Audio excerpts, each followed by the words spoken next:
Jubilee hills ticket కేటాయింపులో కొత్త రాజకీయం బయటకు వస్తుందని గాంధీ భవన్ లో చర్చ నడుస్తోంది. మొన్నటిదాకా సైలెంట్ గా ఉన్న అజన్ కుమార్ యాదవ్ అనూహ్యంగా టికెట్ కోసం ప్రయత్నాలు చేయడం వెనక పీసీసీ వర్గం ఉన్నట్లు అంచనా. అంజను టికెట్ ఇప్పించేందుకు పీసీసీ సీనియర్లు ప్రయత్నాలు చేస్తున్నట్లు చెబుతున్నారు. సీఎం రేవంత్ రెడ్డి మాత్రం ఇక్కడ నుంచి నవీన్ కుమార్ లేదా దానం నాగేందర్ కు మద్దతుగా ఉన్నట్టు టాక్.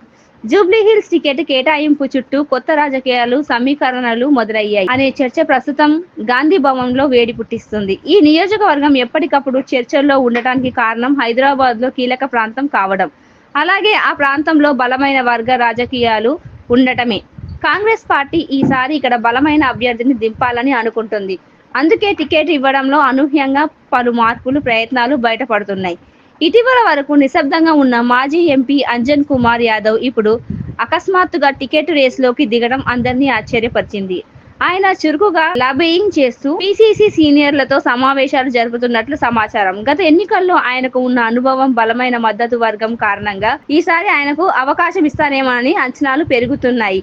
ముఖ్యంగా గాంధీ భవన్ లోని కొందరు నేతలు ఆయనకు భరోసా ఇస్తూ టికెట్ కోసం కృషి చేస్తున్నారని వినిపిస్తుంది.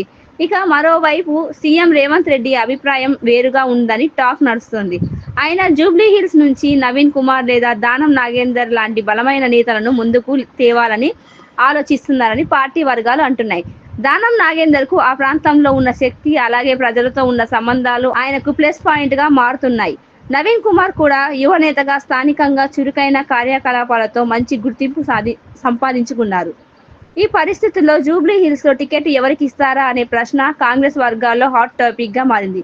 ఒకవైపు పీసీసీ సీనియర్లు అంజన్ కుమార్లకు బలంగా మద్దతు ఇస్తుంటే, మరోవైపు సీఎం రేవంత్ రెడ్డి తనకు అనుకూలమై ఉన్న వ్యక్తిని ముందుకు తేవాలని చూస్తున్నాడు. దీనివల్ల పార్టీ అంతర్గతంగా కొత్త విభేదాలు ముదిరే అవకాశం ఉందని అంచనా. రాబోయే రోజుల్లో జూబ్లీ హిల్స్ టికెట్ నిర్ణయం కాంగ్రెస్ లో అంతర్గత శక్తి పరిష్కారంగా మారడం ఖాయం.